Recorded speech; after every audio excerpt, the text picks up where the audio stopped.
Bueno, y esta mañana, como lo anticipábamos, mucha expectativa en torno a la declaración de Juan Dalmaso, el hermano de Nora Dalmaso, en el marco de esta segunda semana de audiencias en el juicio que investiga su muerte. Juan Dalmaso llegó a media mañana y estuvo prestando declaración ante el tribunal, ante la defensa y también ante la parte acusatoria.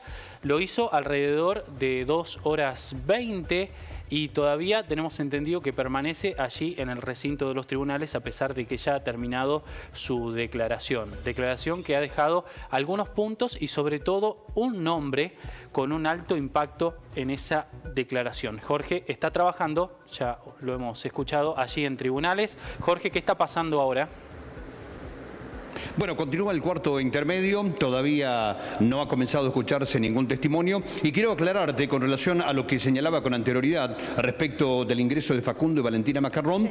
Ellos llegaron esta mañana muy temprano aquí al edificio de tribunales, pero les pidieron que se retiraran de la sala durante el testimonio de su tío, Juan Dalmaso.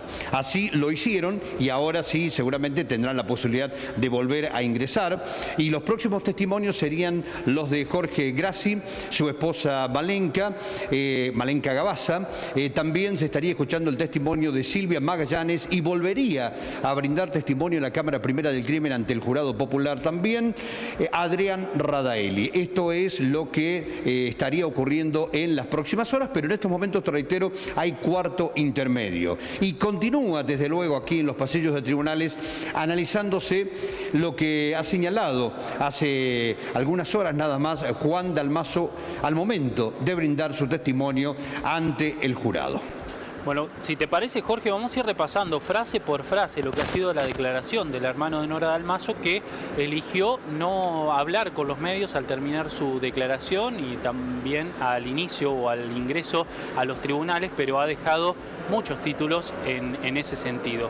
Lo primero que hay que decir, Jorge, es que al iniciar la requisitoria se le leyó su declaración, un fragmento de su declaración en el año 2006. Allí él había dicho: desconozco el móvil por el que mataron a mi hermana, pero además se señalaba en esa declaración que no descarta el móvil económico y la sospecha del entorno más cercano a Nora. Y él ratificó eso, dijo, en ese momento es lo que pensaba, ¿no? En ese momento es lo que pensaba. Cuando hoy se le preguntó si acaso realmente recordaba lo que había declarado, planteó algunas dudas, pero después cuando le leyeron lo que había declarado por aquel entonces, dijo que sí, que efectivamente él en ese momento al menos pensaba que el asesinato de su hermana podría estar vinculado al móvil económico y que tal vez podría ser alguien del entorno. Sin dar mayores precisiones, ¿no? Y sin apuntar directamente, por ejemplo, a Marcelo Macarrón, que es quien hoy está en el banquillo. No, en absoluto. Simplemente hizo referencia a alguien del entorno, es lo que dice que por lo menos él pensaba en ese momento que podría haber ocurrido con su hermana. Bueno, y nos vamos a meter en la parte más caliente de esta declaración que, como decíamos, tuvo como destinatario el abogado Daniel Lacasse, un reconocido abogado de nuestra ciudad que es amigo de la familia o era amigo de la familia Macarrón Dalmaso y que fue el primer abogado luego de que se conociera el crimen. Dijo Juan Dalmaso: en esta causa no se investigó a Daniel Lacasse. Pero fue más allá, ante la requisitoria del fiscal Julio Rivero. Dijo: Lacasse es una persona con muchos vínculos políticos y era amigo de la familia. Lacasse fue el primer oportunista que tuvo un rédito por la muerte de mi hermana y aprovechó para pasar algunas facturas por peleas anteriores. Así es, eso fue lo que señaló Juan Dalmaso en su testimonio de hoy.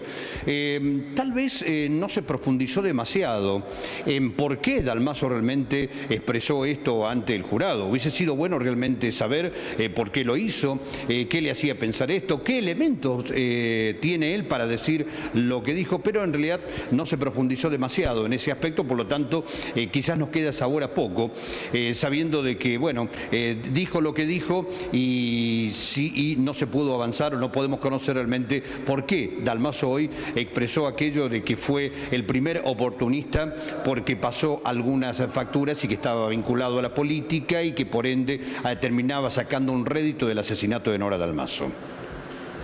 Bueno, ¿cómo siguió la declaración? Con críticas también hacia la investigación, lo que fue el proceso de investigación. Sí. Dijo, hay muchas fotografías de Nora que no fueron tomadas correctamente y se minimizó el crimen. Y además dijo que se cometieron errores porque minimizaron el crimen y se perdió el norte de la investigación. Así es. Y él dice que en realidad este norte no solo lo perdió desde luego la policía, sino también la justicia en pleno. Es decir, se investigó de manera errónea y lejos de poder llegar a saber qué había pasado, quién o quiénes mataron a Nora Dalmaso, ellos de alguna manera observaban que se estaba cambiando el rumbo que pudiera de alguna manera conducir a ello. Bueno, en ese sentido lo que leíamos en la pantalla, ¿no? Sí, pero ¿qué quiso decir con lo de las fotografías? Eso no bueno, lo que entiendo, Jorge, vos estuviste escuchando y siguiendo en detalle desde la audiencia, tiene que ver con el desempeño de la policía científica que participó en la escena del crimen, ¿no? O a la llegada o la toma de las primeras pruebas en esa escena del crimen que después terminó siendo contaminada, ¿no? Claro, no soy desde luego fotógrafo, pero me dio la sensación de que en realidad quizás no fueron fotografías tomadas de forma tal que pudieran de alguna manera hablar por sí solas. Sabemos claramente que una fotografía, que una imagen nos puede decir muchas cosas. Ahora pues bien, me dio la sensación, por lo que uno escuchó cuando habló Juan Dalmaso, que en realidad esas fotografías tal vez no fueron tomadas de la forma en que tendrían que haberlo hecho para que de alguna manera después sirvieran o se pudieran sacar conclusiones a través de lo que mostraban las mismas. Bueno, lo leíamos en la pantalla, también cuestionó lo que fue la falta de perspectiva de género en la investigación. Lo dijo con estas palabras, se plantaron amantes incluso antes que asesinaran a Nora, y esto es todo un dato. Dijo Juan Dalmaso, tengo entendido que en los tribunales se hablaba de la relación entre Nora y Rafael Mañasco desde antes de que asesinaran a mi hermana, relación que no existía, ¿no? Claro, cuando él toma conocimiento, mejor dicho, produció el asesinato de Nora Dalmaso, luego él se entera que ya se hablaba de cierto vínculo, que pudiera existir algún tipo de vínculo entre su hermana, Nora Dalmaso, y el abogado Mañasco. Antes que estos rumores circulaban por los pasillos de tribunales, antes incluso que se produjera el asesinato de Nora Dalmaso. Estas son las cosas que de alguna manera también han generado en toda la familia ciertas sospechas, ¿no? ¿Por qué se echa a rodar esto de los amantes antes que en realidad se produjera el asesinato? Bueno, y el tercer eje y último que vamos a reseñar aquí en esa declaración tiene que ver con la figura del querellante particular y en todo caso por qué dejaron de ser querellantes. Explicó Dalmaso que ellos al principio no querían ser querellantes porque no tenían conciencia de lo que era hacerlo y decidieron hacerlo para saber... Luego decidieron hacerlo para saber qué era lo que pasaba en la investigación. Habló en ese momento con la mamá y por eso se designaron al doctor Esteves, que fue el primer abogado que tuvo la familia Dalmaso con la figura del querellante particular. Y después, ante las consultas que se le iban haciendo allí, dijo además que al principio tuvieron querella y terminó de una manera inesperada, dice Dalmaso. Una amiga de la familia, cuenta, vino a contarnos que Esteves había recibido, Esteves, que era el abogado querellante, el abogado que patrocinaba a la familia Dalmaso, había recibido a Michelle Rohrer y a su hija para decirle que su padre no tenía nada que ver con la muerte de Nora. Después de esa situación, renunciamos a la representación de Esteves. Y esto es una revelación. Sí, una revelación que se ha dado esta mañana, entonces. Exactamente. Aparentemente un presunto vínculo entre Esteves y Rohrer desencadenó en que la familia Dalmaso desvinculara a Esteves de la causa. Además dijo Dalmaso que recibieron después cataratas de ofrecimientos para ser querellantes, abogados, que siempre venían de la mano de algún político. Sí. Con relación al tema Esteves, Dalmaso definió que, bueno, se conocían y mucho.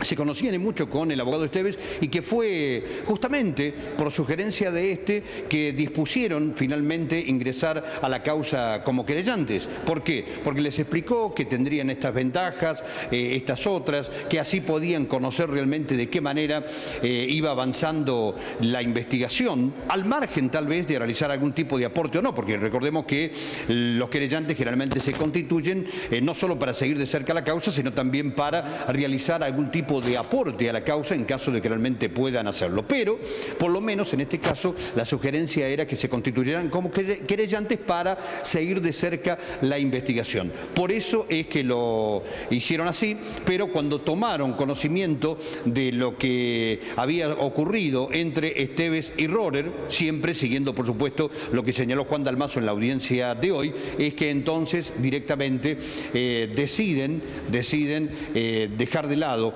a Esteves como el abogado que los estaba patrocinando en la querella. Bueno, y por último, sí, la respuesta al interrogante. ¿Por qué la renuncia definitiva a la querella? ¿Por qué hoy no hay allí en los tribunales un abogado que represente a la familia de la víctima? Dice Juan Dalmaso que después del ACV de Nené, de la madre, mi mamá solo puede decir sí y repetitivas y muy pocas palabras. El resto es un balbuceo. En familia decidimos convocar a una escribana para renunciar como querellantes en la causa. De esta manera desligando a los nietos de Nené o a Marcelo Macarrón, a quienes de alguna manera se los señalaba como de haber presionado para la renuncia a la querella, ¿no? Sí, según lo que dejó expresado fue una decisión familiar, no una decisión unilateral, sino que realmente fue todo el núcleo familiar el que a través de diferentes contactos y medios establecieron qué hacer, si continuar como querellantes o en su defecto directamente renunciar a ello, y fue lo que finalmente terminaron haciendo. No sin antes destacar la labor de los asesores letrados, quienes realizaron, según manifestó Juan Dalmaso, un muy buen trabajo, al menos en este tramo final previo a la renuncia como querellantes. Y ahora continúa entonces la ronda de más testimonios, lo que hace presagiar que va a ser una tarde bastante intensa, Jorge, ¿no? Bueno, da la sensación de que realmente tenemos para muchas horas en este lugar, porque se imaginan ustedes que hoy solo se ha escuchado el testimonio de Juan Dalmaso.